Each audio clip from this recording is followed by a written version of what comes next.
All right, boys, this is the final top 10 must-have cards list of the Zero Chill. 2 weeks from now, you guys know I update this every other Sunday. The next time we will be doing this, there will probably not a Zero Chill card on this list because they are losing all their Zero APs, but we still got 2 weeks of it. So I have to go ahead and update this for you guys. But if you guys enjoy top 10s like this, I do them on positions. I do them obviously as a must-haves, and I do gameplays and all these cards as well. So if you're enjoying, make sure you hit that like, hit the subscribe, and let's just jump right into number 10.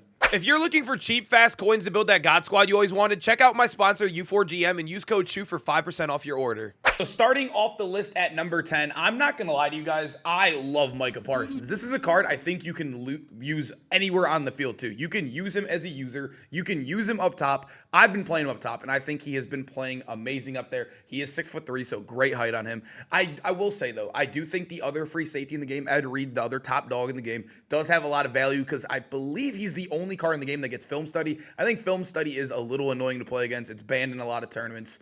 It's film study, but I will say Micah Parsons for the majority, for just the normal card, I think this card's amazing because of the height, the stats across the board. Obviously, he's a zone-only guy. I think this game's probably more zone-oriented anyways, but 95 zone, 94 hit power. He has insane pursuit. And also the 82 play rec, I haven't noticed that to be bad at all in the few games I've played with him. I wouldn't even say few. I've played like at least 8 to like 12 games, I would say, in that range. He's been amazing. And also, change of direction, I believe, 95. You can use him at user if you want to. And then obviously 2 0 APs. You could use the mid-zone, pick artist, whatever you want to do on him. He gets it all, man. Micah Parsons, one of the best DBs in the game, man. You got to have him on your squad. Number 9, I know it's very, very boring. I know there are other budget kickers in the game. Like Brandon Aubrey is a great, great option for you guys if you guys are looking for a kicker. But Justin Tucker, he is the best kicker in the game. If you guys do not know, there is a strat card that's sellable. It is expensive. I think it's over 200K right now. But if you get that strat card and you get Justin Tucker, you don't have to upgrade your kicker for the rest of the year. He will have 99 kick power, the highest kick power you could have in the entire game. Obviously, abilities are cool. I personally would never care if I never got abilities on my kicker. It's the easiest thing. Madden kicking is the easiest thing of all time. You just need kick power. And he will have max kick power if you do get that strat card, plus you get this Tucker. Even if you don't get the strat card, he is still the best kicker in the game. He'll have 98 until the Zero Chill boost goes away. And then once it goes away, get the strat card. You could probably get a snipe within those 2 weeks anyways. I know kicker is boring, but kickers win you games. I go over this so many times. I think it's one of the most important positions in Madden. I'd probably say it's a top 5 important position. It'll win you and lose you games. You won't notice it until you lose a game by it, man. Go get you a tuck. Hey, I'm going to be honest. I never, ever, ever like to include quarterbacks on lists like this because I think it depends on your play style. I think there's a lot of options this year, especially this year. There's been so many top dogs. I never thought there was like really a big quarterback one by far this year, besides maybe like the Andrew Luck times. But right now, Josh Allen, I think he's quarterback one by a little bit of a gap right now. I know there's some dogs in this game. Like there's RG3. I think Vic's amazing. I think Baker's still very, very good in this game right now, right? But Josh Allen, this dude gets one of the best releases in the game. And also, I've heard a lot of people talk about the inaccuracy thing. If you guys do not know, when you have Gunslinger and also have one of the fastest releases in the game, it's going to be harder to time it. You got to get used to the timing. I did the same thing. I was red timing. All my stuff with Josh Allen. He throws the ball very fast. You got to time. You got to. I'm not going to lie. It was a skill gap for me. It was. I thought I was terrible. I thought I was trash. I started playing better with it when somebody in the chat literally told me that. And I'm like, oh, you're right. You're like right. We're using one of the best releases in the game with Gunslinger. You got to time it better. I did the same exact thing. So I know exactly what it is. His accuracies are all 92 plus once you have him in the Zero Chill lineup. And even hitting the 90 threshold base. But 96 throw power also does get you pass lead elite.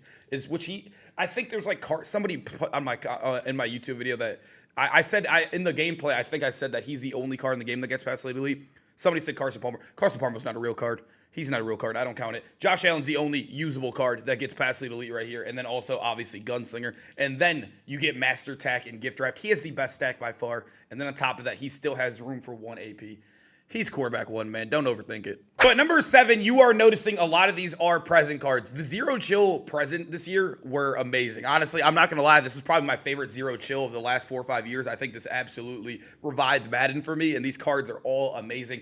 And I'm very happy, too, because they are very affordable. At least they're affordable because these guys are like most of these guys on this list are LTDs, but they're under 800K, which I think for big dog cards, a quick sell for 350 isn't bad, right? But Hutchinson is my favorite edge rusher in the game right now. I think him, Josh, I wanted to try out the Jalen Phillips. His abilities weren't too good. Aiden Hutchinson gets amazing abilities. Him, Myles Garrett, probably my two favorite ones in the game. But Aiden, I don't know what it is about this card, what he's coded with. This dude sheds like crazy. He's also insanely fast. 90 speed, 97 excel on top of that, which will be 99 once you put him in your zero chill lineup. He has great strength, block shed, the finesse, and then obviously he gets the good abilities. I think the best D-line ability in the game, which most people I think would probably agree with too, is double or nothing right now.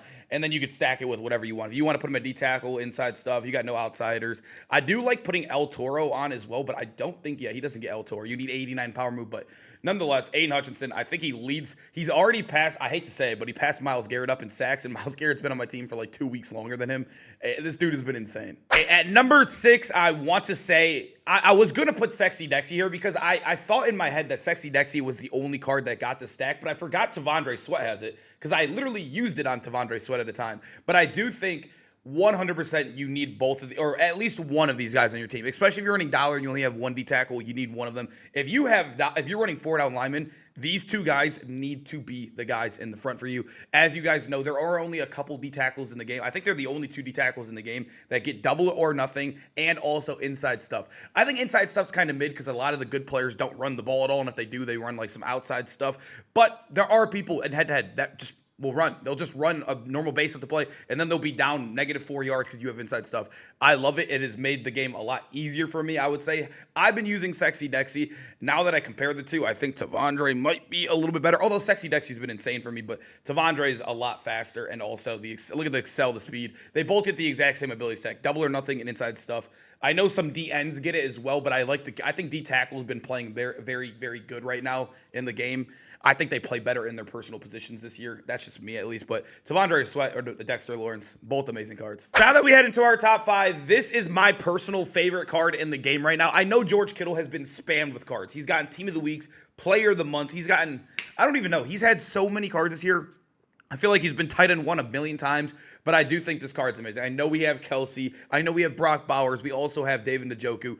But Kittle is 95 speed. I know Brock Bowers is as well, but 97 run block is insane. It is insane to have. I know the run blocking in this game is very bad no matter what you have, but it helps a little bit. It does help. While also his catching stats are abysmal. They definitely cheated him there because they wanted to make him a focus on run blocking, but he still catches everything. If you guys play Madden, you guys know catching stats are the least important stat of all time, especially when everybody uses gift wrapped. Those catching stats mean absolutely nothing.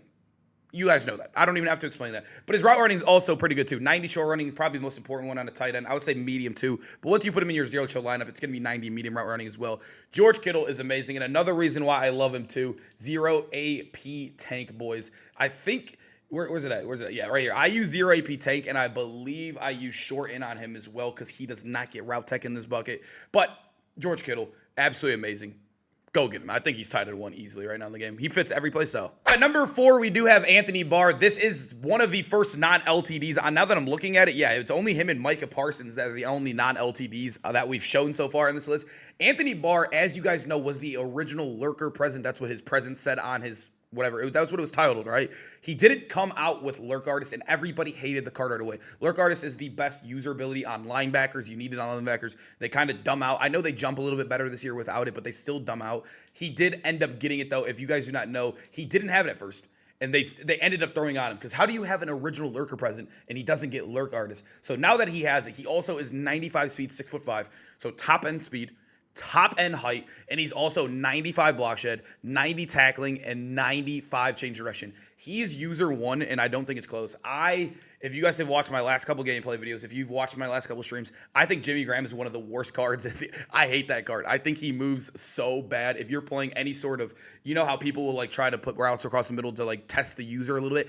You are stuck on an island with that card. He turns slower than a garbage truck. But Anthony Barr, he's amazing. I think he's user 1. He's also very affordable. I think he's 300K right now. He might go up with the Lurk Artist stuff being, I don't know if everybody knows that they put Lurk Artist on him like 2 days after he came out, but Anthony Barr's a dog, man. Definitely user 1 in my opinion. At number 3, I think this is the most expensive present that isn't an LTD, Julius Peppers, and I think everybody knows it's for a reason. This is the card that Ted Hendricks probably should have been, who is also an LTD, But Julius Peppers is just still the best, right? I mean, I think he's the best corner in the game personally. I still like Randy Moss. I still like all the 00 AP corners. DK is amazing. There's guys like, who else? Paul Krause. All these guys are amazing corners. But Peppers, he is 6'7". He's also 97 zone. He hits the 90 threshold on man too. The only negative, I think, is that he doesn't fit well into a press scheme.